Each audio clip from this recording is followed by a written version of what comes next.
Oke baik, Assalamualaikum warahmatullahi wabarakatuh. Selamat sore kawan-kawan. Gimana kabarnya? Jadi hari ini memang sebetulnya kita melakukan Zoom meeting ya. Tapi memang karena mungkin banyak yang berhalangan hadir, akhirnya saya videokan aja. Jadi saya rasa mungkin jauh lebih efektif. Jadi kawan-kawan bisa melihat untuk video saya mungkin diulang-ulang.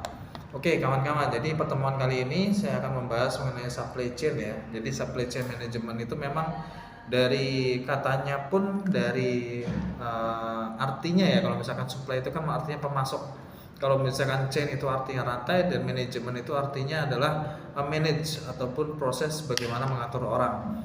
Nah secara keseluruhan memang untuk supply chain ini adalah proses bagaimana perusahaan itu mengelola mulai dari pembelian bahan baku sampai kepada ke tangan konsumen. Nah ini bisa dilihat ilustrasinya dari yang paling bawah ini ya kawan-kawan ya. Jadi mulai dari pemesanan kepada supplier, terus kemudian supplier itu membuat untuk bahan bakunya, lalu kemudian ini untuk sepatu ya contohnya, misalkan untuk alas kakinya, terus membuat untuk tali sepatunya, terus kemudian kainnya, alas sepatunya, bagian dalamnya sampai jadi produk. Lalu di bagian produksi untuk perusahaan setelah dipasok, lalu kemudian perusahaan kan akan membuat sepatunya. Nah setelah proses produksi sudah selesai, maka akan ada proses pengiriman kawan-kawan yang dilihat sini ya. Lalu kemudian akan dikirimkan ke toko-toko, akan dipajang misalkan seperti di Matahari, terus kemudian di pojok busana dan sebagainya, ataupun di toko-toko untuk penjualan kepada end user sampai kepada si pelanggan yang paling atas ini ya, yang sedang dipakai sampai kepada si user itu menggunakan sepatu tersebut. Itu proses rangkaian dari supply chain. Nah kawan-kawan, jadi sebetulnya kalau misalkan supply chain itu memang endingnya itu adalah bagaimana sih saya untuk membarang atau menghasilkan suatu barang yang barangnya itu kualitasnya bagus. Itu yang pertama. Terus kemudian bagaimana sih saya membuat sebuah produk yang harganya murah. Terus kemudian saya membuat produk yang cepat. Nah ini 3 poin ini udah bagus banget. Udah barangnya bagus, barangnya murah, plus dihasilkannya pun cepat, pengirimannya juga cepat. Nah akhirnya ada yang namanya proses namanya SCM kawan-kawan. Nah SCM itu memang awal mulanya itu dari tahun 1990 ya.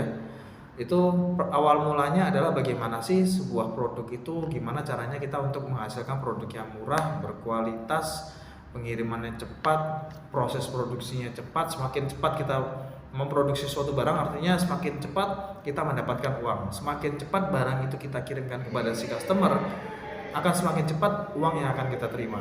Itu adalah awal mulanya lahir dari SCM ya, Supply Chain Management. Nah secara definisi kawan-kawan, untuk supply chain itu adalah jaringan perusahaan yang secara bersama-sama bekerja untuk menciptakan atau menyampaikan suatu produk ke tangan pemakai akhir ataupun end user.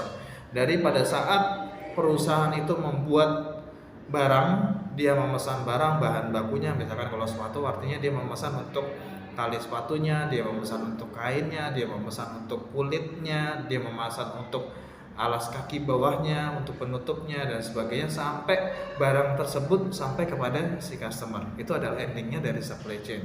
Dan bagaimana sih cara untuk mengelolanya? Nah itu akan dipelajari pada pertemuan ini ya kawan-kawan. Sebetulnya untuk supply chain itu memang di prosesnya ada 3 kawan-kawan. Ada 3 material yang akan kita kirimkan kepada si pelanggan. Yang pertama itu adalah barangnya. Kita jual beli barang, kita menghasilkan barang, otomatis yang kita kirimkan adalah barangnya. Terus kemudian yang kedua itu adalah informasi. Beberapa perusahaan itu memang tidak menghasilkan suatu barang, dan mungkin mereka menghasilkan suatu informasi, misalkan kayak badan pusat statistik, terus kemudian perusahaan IT, Shopee, Tokopedia dan sebagainya. Jadi yang mereka kirimkan itu adalah informasi. Atau kalau misalkan Anda beli di marketplace, misalkan di marketplace itu kan artinya ada pada saat memesan.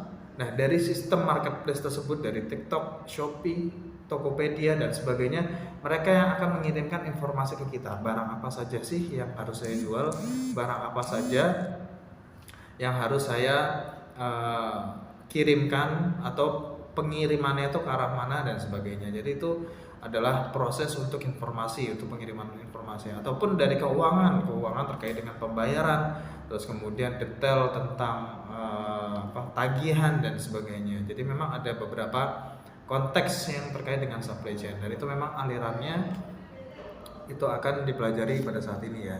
Nah, untuk alirannya memang dibagi kalau perusahaan manufaktur. Kenapa sih Pak Suryato memberikan contoh perusahaan manufaktur? Karena gini kan, Pak. Kalau perusahaan manufaktur itu akan jauh lebih mudah untuk kita pelajari karena barangnya kan kelihatan. Ya. Kalau misalkan contoh dari sebelah sini ya, dari supplier. Nah, supplier itu misalkan toko sepatunya dia untuk si pemroduksinya itu, untuk si pabriknya kan butuh, ketika dia mau menghasilkan suatu sepatu otomatis dia butuh talinya, dia butuh benangnya minimal kalau misalkan dia talinya buat sendiri, atau dari mesin jahitnya dia butuh jarumnya, kemudian butuh alas kakinya dan sebagainya. Dia butuh bahan baku yang jelas untuk memproses produksi menjadi bahan jadi. Nah, si supplier itu dia akan mengirimkan bahan-bahan baku yang diperlukan oleh si manufacturer itu yang bagian hitam sini ya kawan-kawan ya. Nah, terus kemudian dari manufacturer, dari pabrik, maka dia akan mengirimkan untuk barang yang sudah jadi kepada distributor. Lalu kemudian dari distributor akan kirimkan kepada pengecer ataupun retailer di toko-toko, terus kemudian di Indomaret kalau misalkan produknya bahan jadi, itu bisa jadi reseller dan sebagainya, sampai kepada si pemilik ataupun si pemakai akhir, shopper tersebut ya.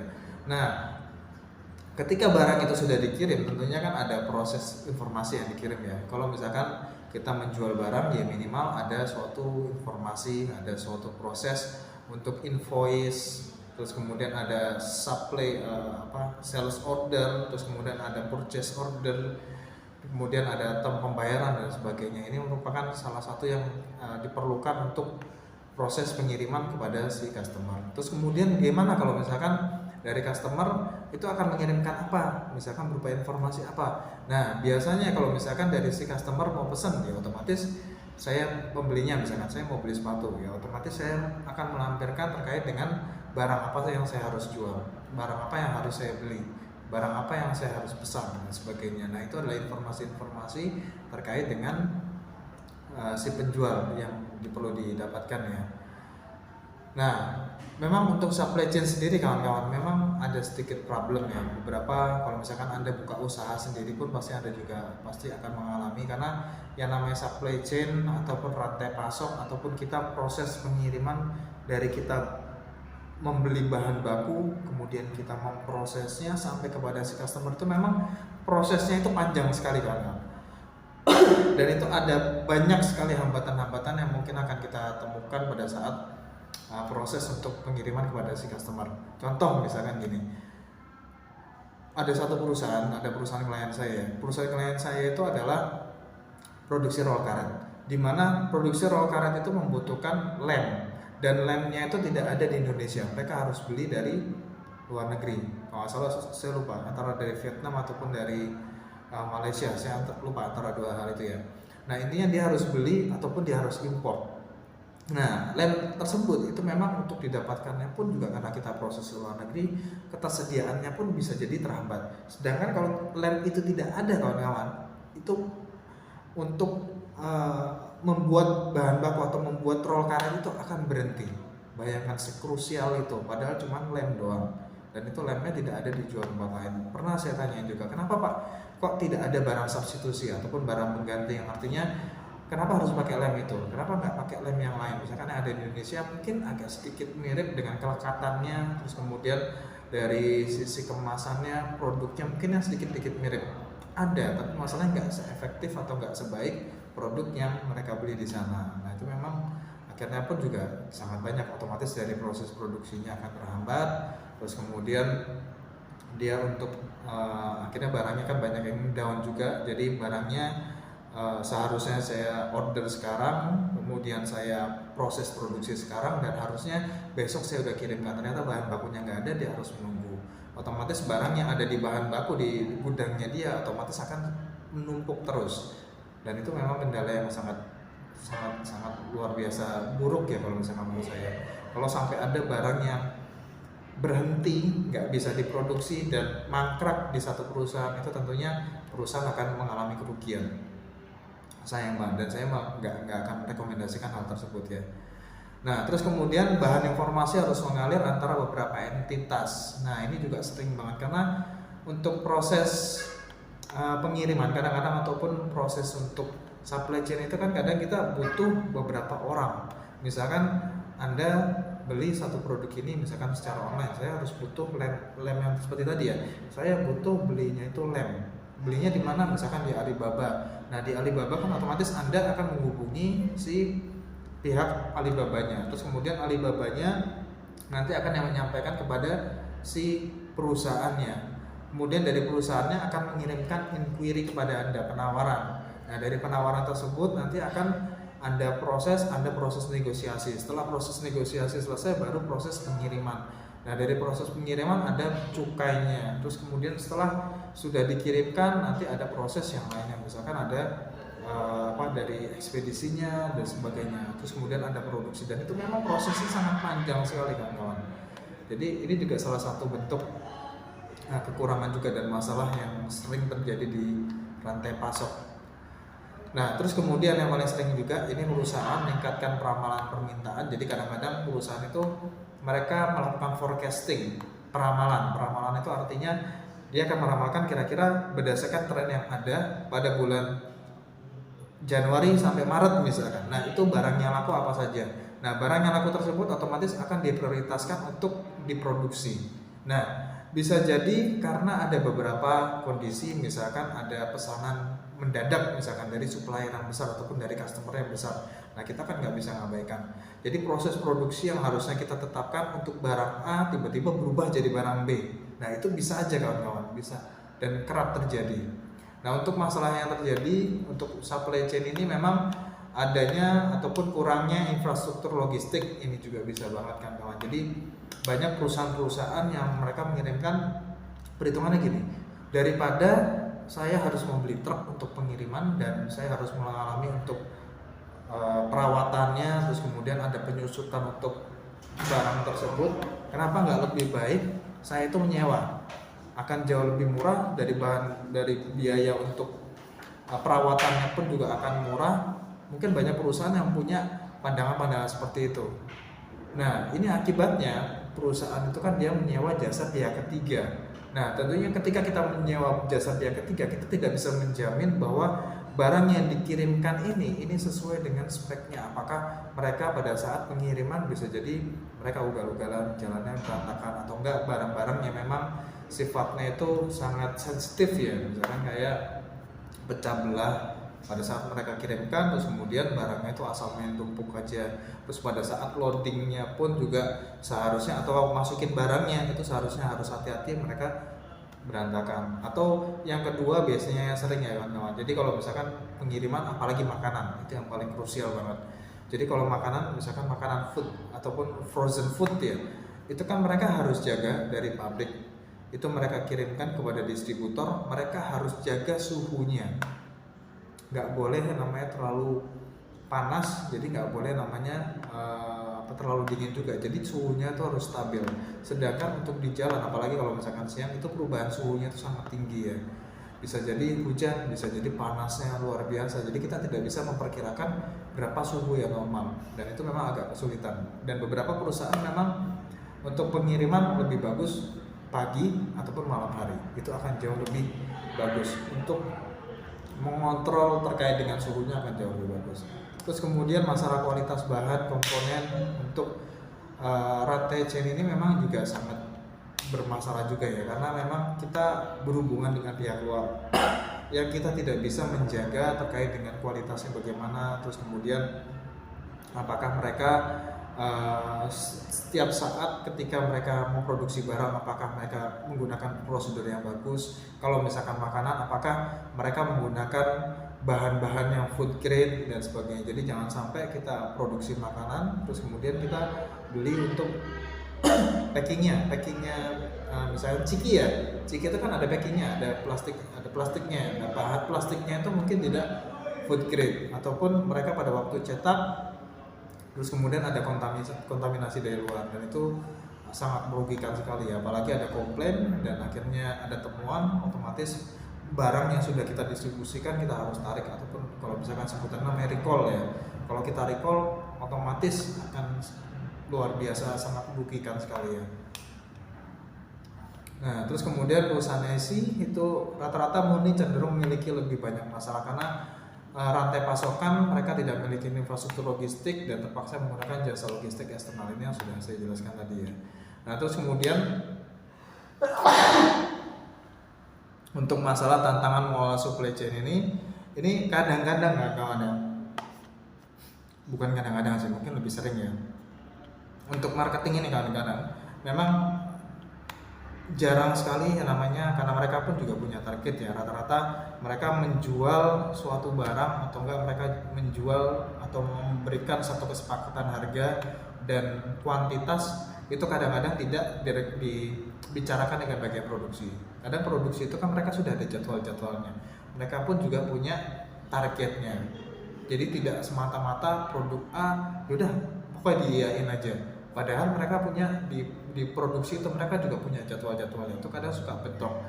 Kadang mereka pesan marketing, mereka pesan barang yang tidak seharusnya dibuat pada saat itu dan jumlahnya overload. Tentunya itu akan merusak untuk jadwal produksi juga. Terus kemudian kompleksitas internal antara bagian marketing dan produksi ini yang tadi saya bilang. Terus kemudian ketidakpastian menimbulkan ketidakpercayaan diri pada rencana yang dibuat karena PPIC itu kan adalah Production Planning Inventory Control, artinya bagian ataupun divisi yang mereka kerjaannya itu adalah membuat rencana produksi. Produksinya itu yang menjalankan produksi, jadi yang merencanakan itu adalah PPIC.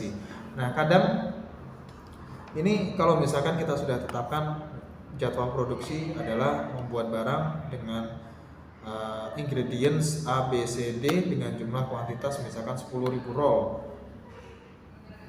Ternyata di tengah jalan, ternyata barang yang dipesan oleh customer itu bukan barang roll, bukan karet roll, tapi mungkin butuh barang lain. Nah, akhirnya mereka harus ganti produksi, mereka harus ganti untuk alatnya, mereka harus ganti bahan bakunya, dan itu memang saya tidak sarankan sih, memang karena gini kawan-kawan. Kita tahu kalau misalkan untuk plastik ya, kalau plastik itu kan ibaratnya kita masukkan bahannya ke dalam mesin injeksi. Nah, pada waktu kita mesin masukkan barang itu otomatis kan ada bahan dari plastiknya, ada master batch-nya, ada pewarnanya, terus kemudian ada bahan-bahan yang lain. Itu kan akan dicampur jadi satu. Nah, prosesnya pada saat dia masuk ke mesin itu kan nggak boleh berhenti, alias bahan bakunya itu harus mengalir terus. Seandainya barang tersebut berhenti, otomatis kan ada sisa tuh antara barang yang mau diproduksi dengan yang ada di mesinnya. Nah itu kan akan ada kerugian, apalagi harganya pun juga mahal kalau misalkan kita menghentikan produksi. Terus yang biasanya kalau di perusahaan, salah satu klien saya di Pasuruan ya, Pasuruan itu Pasuruan Probolinggo sih, jadi sering sekali namanya mati lampu kawan-kawan. Nah bayangin pada saat mesin produksi terus kemudian mati lampu, otomatis mesinnya tidak jalan. Dan ini bayangin kawan-kawan, ini barangnya lagi sedang dimasukkan mesin injeksi itu kan panas kawan-kawan, yang high temperature. Nah bayangkan pada saat masuk mesin tersebut dan itu mesinnya berhenti walaupun cuma beberapa detik, itu otomatis akan suhunya akan turun, otomatis barangnya akan diambil lagi, akan di-rework lagi, dan itu prosesnya sangat merugikan banget. Jadi memang sering terjadi seperti itu ya. Nah akibatnya kalau misalkan di beberapa perusahaan itu akibatnya mereka ini membuat safety stock. Safety stock itu kira-kira barang-barang yang kira-kira akan laku, terus kemudian mereka akan membuat lebih lah. Misalkan saya bikin 10.000 roll, nah mungkin nanti akan ada pesanan yang lebih banyak, jadi saya menggandakan misalkan jadi 12.000 roll, harusnya 10.000 jadi 12.000. Nah tapi masalahnya kan kawannya satu hal ya, kalau safety stock itu kan otomatis kita ngebuang-buang untuk resource kita membuang-buang untuk bahan baku yang seharusnya kita bisa gunakan untuk produk yang lain, tapi kita gunakan untuk cadangan-cadangan. Iya kalau misalkan terjual, kalau misalkan enggak, nah otomatis akan merugikan. Terus kemudian ada safety time. Safety time itu artinya dari perusahaan pun akan kira-kira daripada saya telat untuk memproduksi suatu barang, mendingan saya buat untuk planningnya itu agak mundur. Misalkan seharusnya satu barang itu ataupun 10.000 roll itu bisa jadi selama 3 hari misalkan. Nah ternyata saya memprediksinya itu misalkan 4 hari, ternyata nggak nyampe 4 hari, mungkin 2 hari udah selesai. Nah itu kan kadang kita agak kesulitan untuk memprediksi kira-kira kapasitas produksi itu kita berapa sih. Nah terus kemudian tentunya untuk bagian PPS-nya sendiri pun akan sulitan untuk melakukan perencanaan produksi. Jadi ini memang betul-betul sangat sulit ya. Terus kemudian untuk kapasitas produksi ini juga sering banget kawan-kawan. Karena kadang-kadang kalau misalkan kita lihat mesinnya itu kan, kalau misalkan di bagian produksi mungkin kawan-kawan pernah ke perusahaan manufaktur. Nah mesinnya itu biasanya kalau injeksi dulu itu bisa sampai produksi injeksi ya, mesinnya itu mungkin kira-kira sekitar hampir 10 meteran panjangnya itu, terus lebarnya itu mungkin sekitar 3 meteran. Bayangkan mesin sebesar itu kawan-kawan, itu kan mereka ada kapasitas produksinya dan itu pun jalan 24 jam. Nah itu harus diprediksi tentang kapasitas produksi satu hari itu berapa roll misalkan atau berapa piece. Nah itu harus benar-benar diproduksi. Ketika kita memproduksi, kita meramalkan untuk kapasitas produksinya atau meleset, bisa kekurangan, bisa kelebihan, itu kan buang-buang resource artinya. Terus atau bisa jadi itu karena transportasi, bisa jadi pada saat transportasi barangnya sudah, pengiriman sudah bagus, kita produksinya cepat, ternyata untuk bagian logistiknya, karena kita nggak punya bagian logistik, kita melimpahkan kepada pihak luar. Nah ternyata banyak kondisi-kondisi, misalkan barangnya telat kirim atau kena masalah di jalan, kena apa, intinya banyak masalah di jalan yang kita tidak bisa memprediksi itu. Entah bisa jadi lagi untuk transportasi, misalkan pada saat kita pengiriman ternyata terjadi kecelakaan, barang yang kita kirimkan barangnya rusak. Nah itu hal-hal yang kadang-kadang ini merupakan rintangan terhadap supply chain. Nah untuk kompleksitas perusahaan itu memang dari sisi supplier, mereka itu pingin, dari contoh deh, saya itu produksi sepatu, saya pingin barang-barang saya itu pingin datangnya itu pingin cepet. Terus kemudian yang kedua itu saya mau pesan apa, intinya Anda harus bisa nyediakan. Itu kalau dari sisi perusahaan. Tapi kalau misalkan dari supplier, jangan kayak gitu dong, jangan pesan semau Anda. Intinya kita ada jadwal produksi juga. Jadi kalau bisa Anda ngikuti dari jadwal produksi kita. Tapi kadang kan kita pembeli, kita customer ya. Yaudah, intinya kalau misalkan saya customer, saya beli banyak, ya Anda ngikutin saya. Nah itu kadang-kadang ada satu dilema. Kalau misalkan saya misalkan untuk memproduksi sepatu dalam jumlah kuantitas besar, tentunya saya punya bargaining power. Ketika saya punya bargaining power, saya bisa nego. Tapi kalau misalkan saya customernya mungkin kecil, jualannya biasa-biasa saja, nah otomatis saya juga nggak bisa namanya nego. Saya ngikutin berdasarkan dengan kebutuhan si supplier ataupun jadwal dari si suppliernya. Nah terus kemudian dari sisi supplier itu akan mengirimkan pengiriman setelah produksinya itu selesai semua. Jadi produksinya mereka misalkan roll karet mereka selesai dalam jangka waktu 3 hari. Ya udah setelah 3 hari setelah barangnya selesai semua, nah baru mereka kirimkan. Tapi kadang-kadang kawan-kawan, kalau misalkan saya dari sisi perusahaan, dari sisi saya membeli, ya saya pasti pengennya pengirimannya sebisa mungkin secepatnya, karena semakin cepat Anda mengirimkan barang ke saya, semakin cepat saya akan menjualkannya, semakin cepat saya akan mendapatkan untung. Sedangkan kalau misalkan dari supplier tentunya akan kesulitan ya, karena dari sisi pengiriman. Jadi kalau misalkan pengiriman jumlahnya kecil dengan jumlahnya besar, kadang lebih irit jumlah besar dan sebagainya. Terus kemudian ada tantangan supply chain. Jadi ada beberapa ketidakpastian, mulai dari ketidakpastian pembeli. Kadang-kadang kita udah produksi nih, misalkan 10.000 karet, 10.000 roll karet, terus tiba-tiba si pembelinya pembayarannya telat, itu bisa jadi, atau enggak mereka nggak jadi order. Nah itu ada ketidakpastian. Jadi sudah kita mengganti untuk jadwal produksi kita, terus kemudian kita juga mengalami kerugian karena kita otomatis kan mesinnya itu biasanya disetting lagi kawan-kawan. Jadi tiap produk itu biasanya beda-beda, tergantung kita setting lagi. Terus kemudian bahan bakunya udah pasti ada yang kebuang.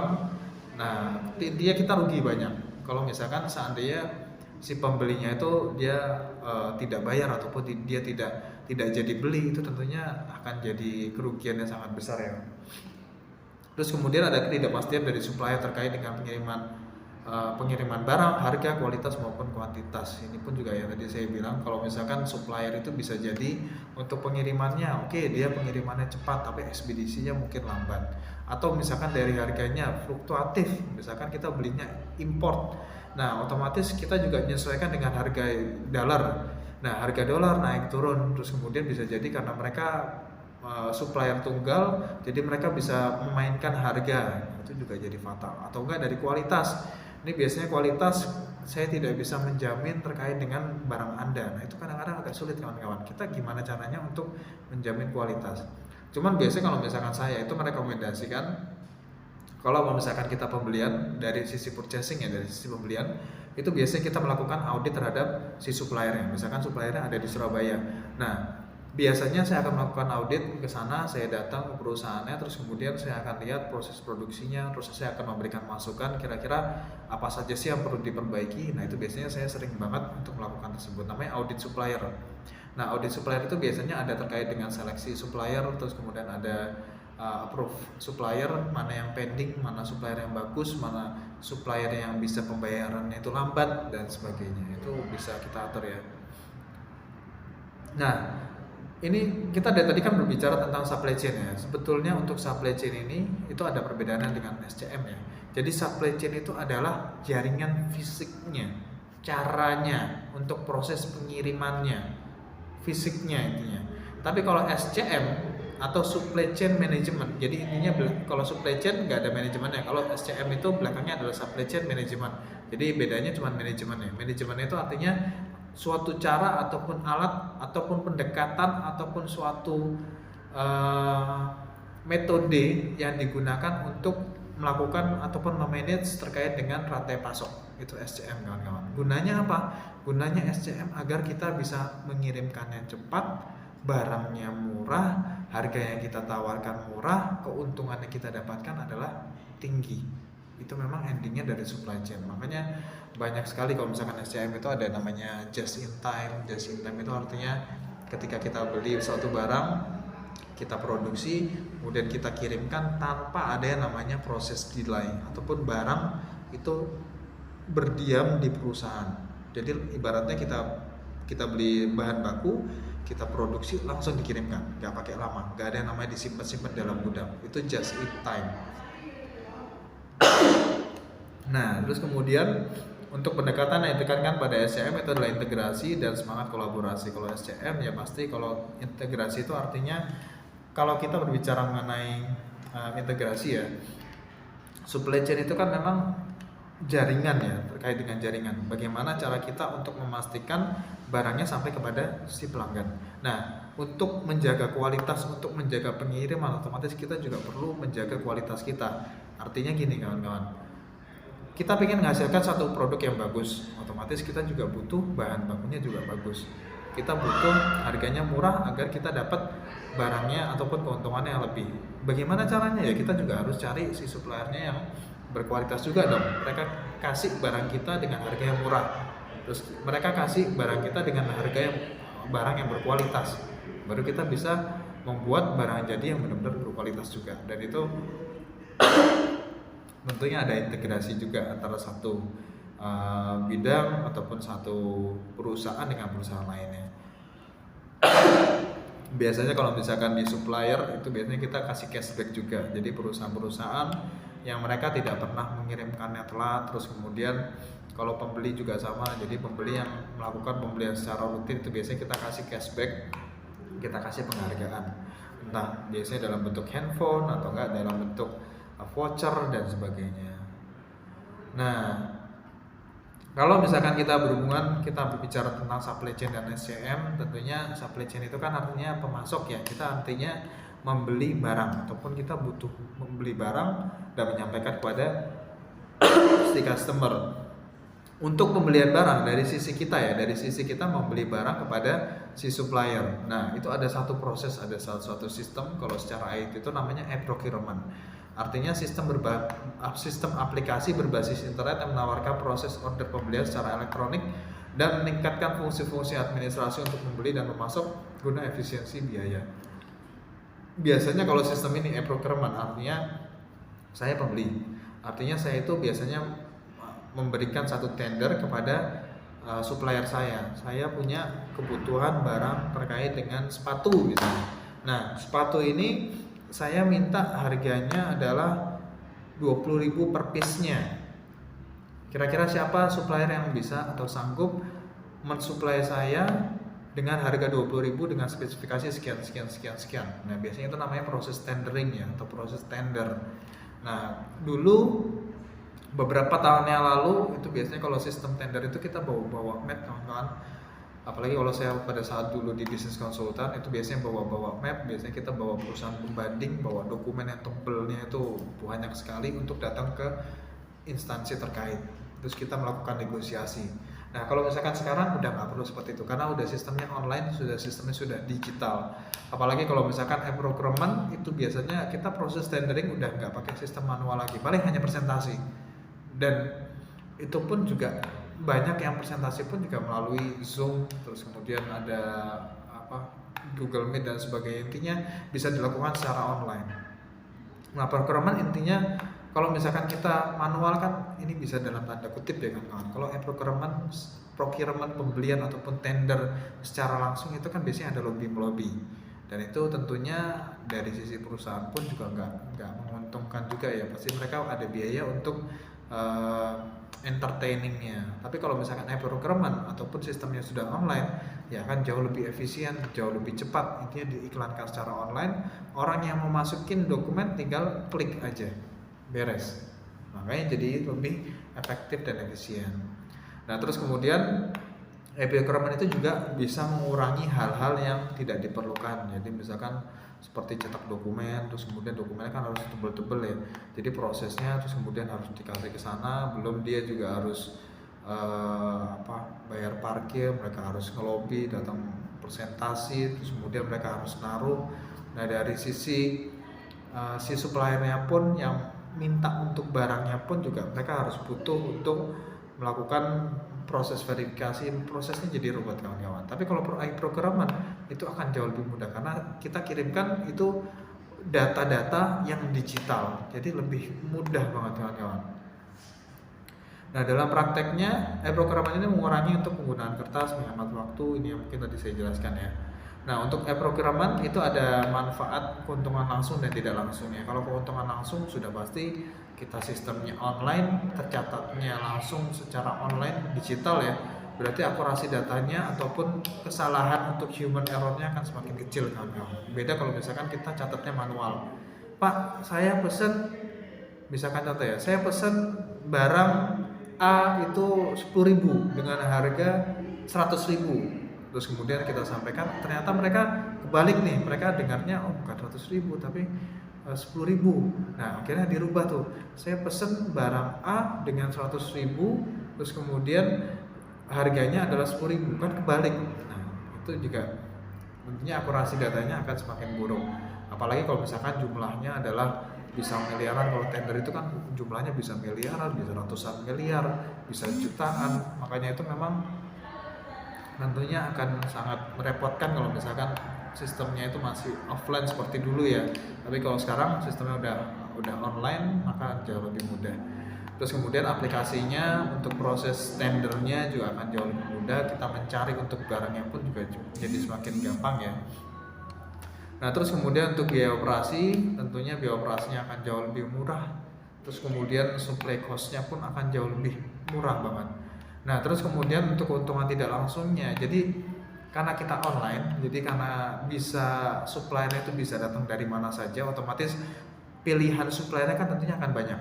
Otomatis dengan supplier dengan variasi yang lebih banyak, kita bisa mendapatkan barang yang harganya itu akan jauh lebih murah ataupun jauh lebih kompetitif pastinya. Terus kemudian meningkatkan layanan kepada konsumen, itu sudah pasti karena kita kalau misalkan sistemnya secara online ataupun pengadaan barang itu secara online, otomatis setiap kali ada komplain yang dilakukan maka akan jauh lebih mudah untuk menangannya secara online. Kita tinggal ketik saja, mereka pun juga tidak perlu harus sulit tulis surat terus kemudian kirim kantor pos terus kemudian kita baca, prosesnya akan lama. Sedangkan ada proses instan, tinggal WA ataupun tinggal chat di websitenya selesai. Maka hubungan kita dengan si customer akan jauh lebih mudah. Terus kemudian yang pasti juga, karena kalau tender itu kan biasanya perusahaan-perusahaan yang BUMN ya. BUMN itu artinya bisa jadi artinya itu banyak yang namanya proses-prosesnya. Biasanya untuk mendapatkan satu barang tentunya butuh proses untuk verifikasi, terus kemudian butuh untuk membanding dan sebagainya. Tentunya birokrasinya pun akan semakin rumit. Tapi kalau misalkan sistemnya online akan jauh lebih mudah juga. Nah, terus kemudian untuk standar prosesnya tentunya akan jauh lebih mudah dan dokumentasinya akan lebih mudah juga ya. Nah, ini adalah salah satu contoh untuk e-procurement ya. Jadi ini bisa kalian lihat. Jadi ini ada PT Raja Wali Nusantara, ini perusahaan BUMN. Dia untuk lelangnya pun juga banyak ya. Tuh ada berita lelang, terus kemudian kebijakan vendornya apa saja, undangan lelang, dan ini biasanya diakses itu online. Jadi bisa Anda masukin, Anda bisa daftar secara online. Anda bisa lihat kira-kira list pekerjaan itu apa saja. Nah, kalau misalkan perusahaan yang besar dan mereka kebutuhan untuk barangnya itu sangat banyak sekali, kalau mereka nggak sistem tender ataupun e-procurement, ataupun mereka nggak pakai SCM, supply chain management, tentunya akan kacau semua kawan-kawan. Mereka harus cari satu persatu perusahaan yang bagus, yang harganya murah, ibaratnya mencari jarum dalam jerami, dan itu sulit banget kawan-kawan. Lebih bagus sekarang sistemnya sudah bagus sekali, makanya beruntung banget kalian ini memang dari jurusan digital business. Jadi kawan-kawan tentunya Anda akan sering sekali melihat terkait dengan e-procurement, e-business, kemudian digital marketing dan sebagainya, dan memang sekarang itu sangat dibutuhkan banget di dalam suatu perusahaan. Contoh deh, Anda datang ke perusahaan manapun, hampir rata-rata mereka minimal ada website, mereka ada minimal ada sosial media, ataupun ada di layanan layanan kependudukan. Hampir sekarang rata-rata sistemnya sudah online kawan-kawan, jarang banget yang menggunakan manual. Makanya di jurusan Anda itu betul-betul dibutuhkan di dunia kerja. Jadi sebisa mungkin serap ilmunya sebanyak-banyaknya pada saat Anda kuliah sekarang. Nah, contohnya lagi kawan-kawan, ini ada dari Taspen ya. Ini Anda bisa, mungkin kalau misalkan Anda pengen, Pak saya pengen usaha nih, kira-kira saya pengen jadi tender nih, main tender, bisa aja kawan-kawan. Nah, kawan-kawan bisa daftar aja. Ini sebetulnya ada Taspen, terus kemudian ada, biasanya yang sering banget itu di Dinas Pekerjaan Umum ya, itu pekerjaannya itu banyak sekali dan memang anggaran itu banyak. Itu baru dari PU, misalkan PU Provinsi Kota Surabaya, bisa jadi dari Gresik, bisa dari Sidoarjo. Itu memang proses tendernya itu banyak banget dan bermacam-macam kawan-kawan. Hampir setiap tahun itu biasanya ada proses tenderingnya. Nah, ini contohnya kawan-kawan tuh. Kalian bisa lihat ya, untuk prosesnya aja ini untuk berapa nih? Ada 511 miliar untuk pemeliharaan rutin jembatan Soekarno. Nah, ini SPSE 4,5 tender, ini prosesnya lagi tender ulang. Ini HPS-nya atau kebutuhan untuk tendernya itu 11 miliar setengah. Tuh, gila banget ya. Hasil tendernya tuh gila-gila. Betul-betul luar biasa. Ini ada pengadaan pemasangan instrumen pemantauan tanggul penahan lumpur. Nah, ini hampir 2,5 miliar.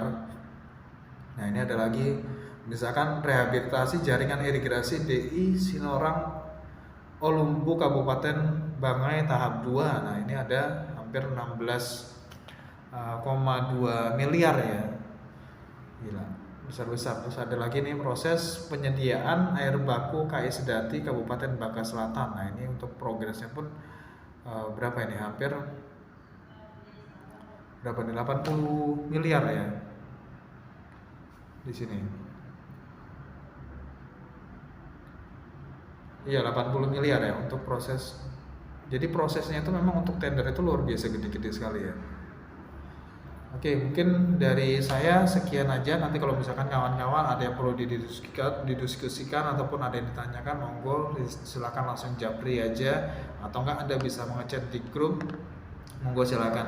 Dan untuk kisi-kisinya saya bisa kasih adalah materi-materi ataupun presentasi yang sudah saya berikan. Jadi tolong nanti kawan-kawan dipelajari di presentasi yang sudah saya berikan ya. Oke, mungkin saya tutup. Terima kasih. Assalamualaikum warahmatullahi wabarakatuh.